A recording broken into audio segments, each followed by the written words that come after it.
we're gonna bring on all three of you at the same time. This is like the mashup.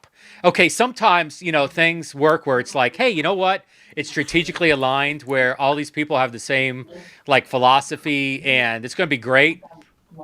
This is not that part of the show. This part of the show is, okay, we're really bringing in some different schools of thoughts and philosophies and we're going to see what's going to happen as a result of it. So first off, I want to bring into the conversation Tall Skinny Kiwi in the middle of your screen, Andrew. And so Andrew, thanks for jumping on here. What time is it in Australia? It's almost 11 o'clock in the morning on Wednesday morning. Happy Wednesday. How's Wednesday working out for you so far? It's great. You should try it. Is that a literal elephant I'm hearing in the background? That is not from me. I am not at the zoo. Awesome. My son just put on Wakanda Forever right before we were about to leave. And I was like, oh no, turn it down. That's awesome. I don't want the sounds of Australia, elephants and It's so funny because what Tall Skinny Kiwi works in virtual reality. So I'm like, are you taking us on a safari right now? Like, where are we going? Hearing this when I'm hearing this elephant. I do have a safari. I know. That's what I'm like. I'm not seeing safari on the screen. This is gonna be so cool, but it's Wakanda. Wakanda forever. Whatever the Hey, I'm trying to share my screen. Yeah, I got you. We're gonna go ahead. I'm gonna. I think I can do this. Oh, here, no, I got to do this. Give me 1 second. And so now, if I do this, hopefully it's gonna work. Hey, and so Tall Skinny Kiwi in the upper right hand corner, and then John Pyle. This is where it gets weird. I've got a virtual reality guy who's been doing digital ministry for like 25 plus years, decades, who lives in Australia right now. And I got John Pyle, a pastoral care hybrid pastor in Houston. And so, like, normally these two conversations aren't going to happen at the same time, which makes this even more interesting. So, let me lean into you, Tall Skinny Kiwi. You do suddenly seminary? Like, okay, first off, I want the short version. When, put a date on it, at least a year. When did you really start doing digital ministry? My first website was in 1997. It was Andrew's Tea Salon on GeoCities. Geos. Any of you around there remember GeoCities? That's a freaking throwback. I love that. And so, it's not that common when I can sit down and have a conversation with somebody about digital ministry. I'm like, dude, the first online community I built was in the year 2000. And he's like, dude, 97. I got you. Stop trying to stop trying to up me. I own you. And so, man, Andrew, Tall Skinny Kiwi has been that. He's incredibly tall. Evidently, he's skinny, and he lives in Australia. That's the Tall Skinny Kiwi. And then John Pyle is a perennial friend, and looking forward to this. But talk to me a little bit about Suddenly Seminary, Kiwi. Yeah. What are you doing these days? Oh, well, most recently we created a lounge for the Lausanne event, and hopefully we'll have time. In fact, I can just take you there and show you. But you asked about how Suddenly Seminary got going. I was inspired by the Church of Fools in the year 2004, and this is actually opening day. They were getting 7,000 or more a day, and so most of us were invisible, like ghosts. And because nobody could see me, I actually took the pulpit. And that actually is the Bishop of London next to me. And I just love this because what I wanted was a space where I could just meet with my friends. And so I asked the leaders, can I have something like this? And they said, why don't you go to Habbo Hotel? And so I did that. And so in Habbo, we started doing weekly training and teaching. And then sometimes we would do like a chapel service. So this was our first one, a bit more than 20 years ago. It had about 12 different spaces that you could go into. 24/7 prayer, had a little prayer room. And this was very similar to the kind of worship we were doing in real life. We would be doing multimedia worship installations and labyrinths that were essentially journeys through churches, no stages. And so it was just a natural fit, I suppose. And so, we used Habbo for a long time, and it was a good space. Once we had Brian McLaren coming, this is funny, and he couldn't get himself in, but we were going to discuss his book on hell, and so I actually created a little virtual hell, that we did it without him. And You invited, yeah, let's just for clarity, you invited Brian McLaren to hell, but he wasn't able to show up. yeah, we called it Brian's hell. Brian's hell. Welcome to Brian's hell. Oh my god. It's probably still there somewhere. So this is Habbo. These are some of the churches in Habbo about 15 years ago. It's an interesting photo because on the left you can see the Catholic churches that are all speaking Portuguese and Spanish and Italian and very feminine. And then on the right you can see some of the evangelical Protestant churches that really looked a lot more boring and organized.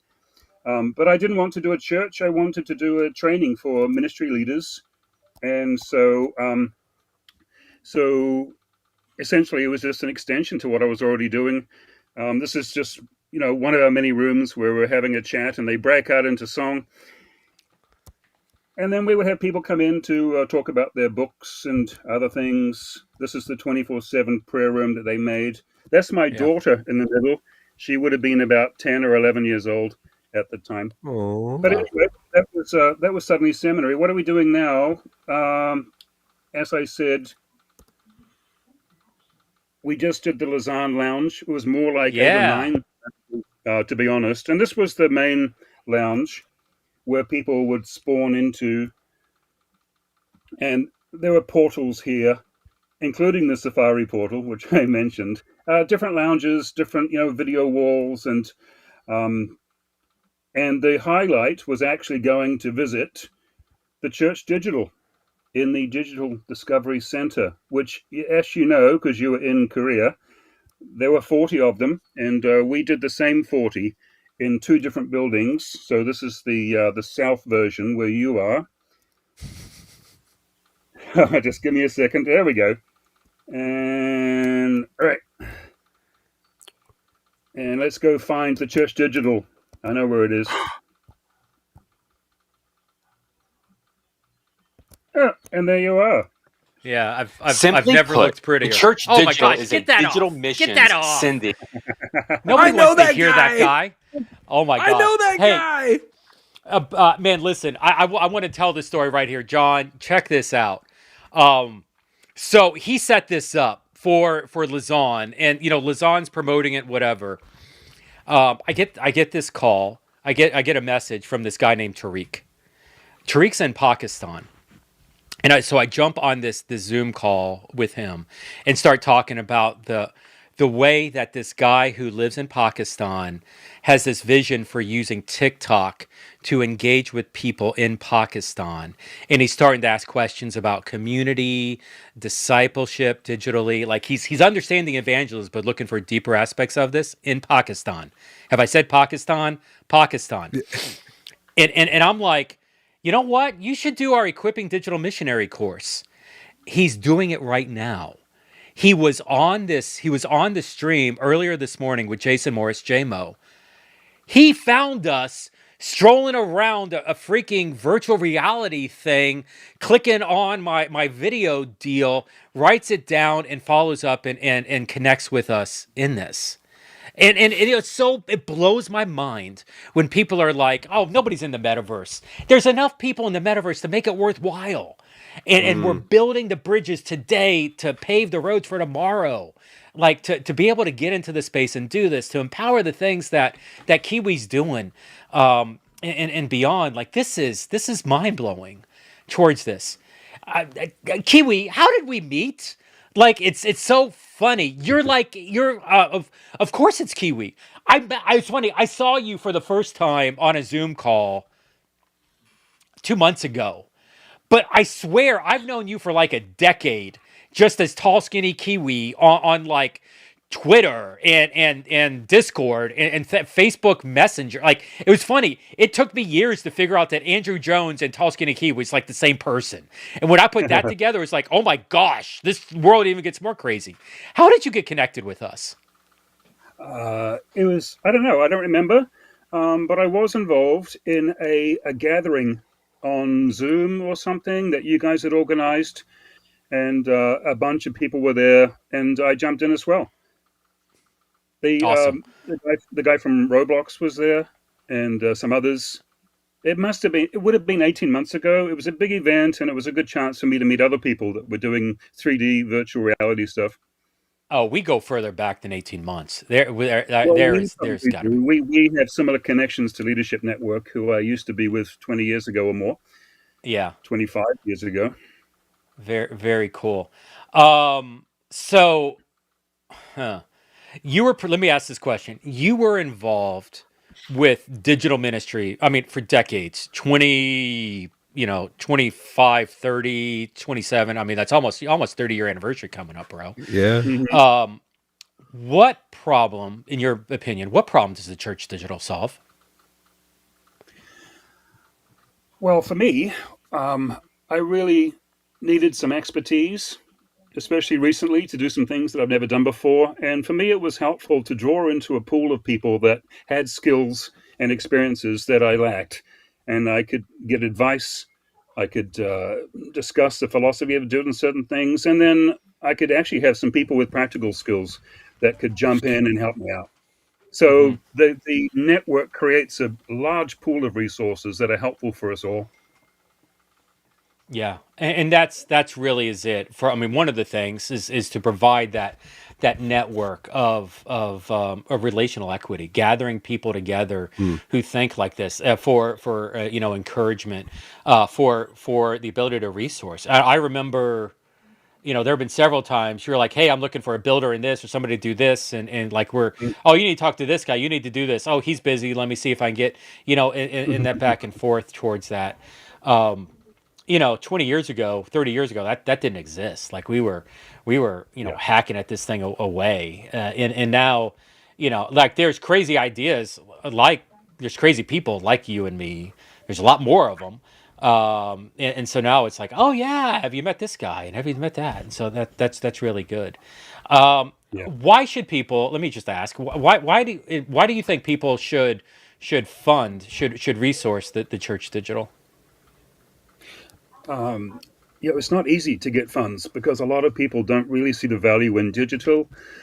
And yet, it's the way people are meeting these days, the way they first meet each other, the way they get to know each other, the way that relationships happen over a long period of time. And certainly the gospel is presented, people are trained.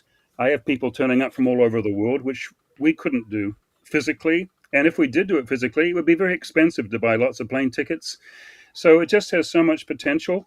All the things that we are doing, I mean, uh, okay, people don't realize this, but when we're looking at the Lausanne Virtual Lounge, people could communicate using AI in 70 languages and dialects Yeah. through the text chat. I mean, it would just come out in English if you weren't comfortable. And so there are things that we can do that you just can't even do in the physical realm. Uh, let's talk about security. I mean, I met a Chinese pastor who has his church also in spatial. If you're in spatial, nobody can get in. There, nobody can sneak in or watch or spy on you. It is completely secure. So for closed countries, there's just massive opportunity, and yet there's still need for us to figure out the best ways to use these new technologies, which I don't think we've done yet. So good, my friend. So good. This has been a pleasure. We're running a little late on time today, but tall, skinny Kiwi, Andrew Jones, sir. Thank you for spending a little time. 15 hours in Question. advance. Oh my gosh, I didn't even do this. I should have. I fail as a host. I should have. My apologies. The gentleman from Houston. In any conversation you'd like with Australia? San Antonio, but welcome. Speaking Dang of it. locations, this is the chaos portion of the live stream, Jeff. For all of the people that are watching this 12-hour live stream, we're getting to the chaotic portion where things are smashing together. Isn't Kiwi New Zealand? Isn't a person that's a Kiwi a New Zealander? Yes, I actually do live in New Zealand, and I was born in New Zealand, but my family moved to Australia. So I actually go between the two, which is confusing. But you're right. Kiwi is a bird, a New Zealander, and a fruit. Yeah.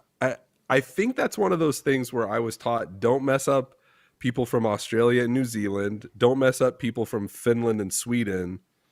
And those were two big ones that I learned growing up. Is that true, or are Australians and New Zealanders really cool about getting mixed up?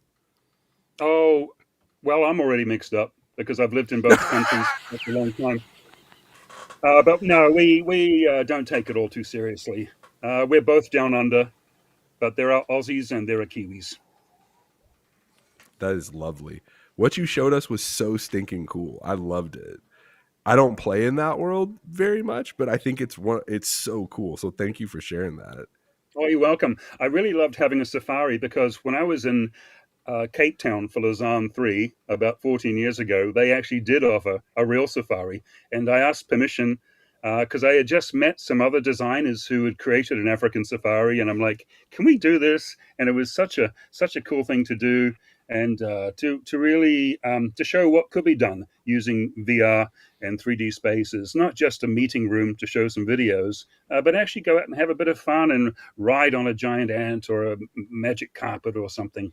So I'm glad they let me do it because for me it was the highlight. Yeah. And you're still involved with Lausanne, doing some work with them moving forward, and excited to see what comes from that. By the way, thank you for the support of the Church Digital and integrating stuff like that into the experience. I can tell you, I've had maybe 8 conversations directly with people that have paid off of that virtual experience. We had, I'm trying to think. There were, I think it was 21,000 viewers of Lausanne digitally, and that's the live stream experience as well as the virtual experience. And, Wow. and so, like, you were a big part. I don't know. It's funny. I never told you that stat. I don't know. Hopefully, Lausanne told you that. We were, through one of my other relationships, we were helping Lausanne broadcast. Actually, Paul Martel, the former CEO of Resi, the company that was helping with the stream, Paul Martel was actually in Lausanne handling the live stream in Korea. He keeps texting me. He's like blowing me up right now, wanting something. It's funny. Like if we were not doing a 12-hour live stream, my phone would be dead quiet, and like I would have peace and quiet all day long working. But as long as, hey, you know what, I can't address my phone right now, that's when everybody decides they want to blow up and talk. So He wants to very get on the cool. live stream. He does, and he should have. I probably should have. It would have been. He's doing this thing now. I don't want to talk about it because we're going to. I'll bring him on at some point. But he's doing some stuff. Let me just say it this way. He and his partner Colin sold Resi at a premier value to PushPay, and they just got out of contract with PushPay, and he's doing some really fascinating things at the global church level. Like, I'm talking international collaboration, cooperation towards it. I don't know how much of it he can actually talk about publicly yet, but I got a sneak peek of it, and man, it's an exciting season. There was a time where I don't really want to have this conversation. I do. There was a time where I would look at the U.S. church, and I was like, man, we've got so much potential to go out there and to change the world. And that was a very closed-headed a view, in my opinion.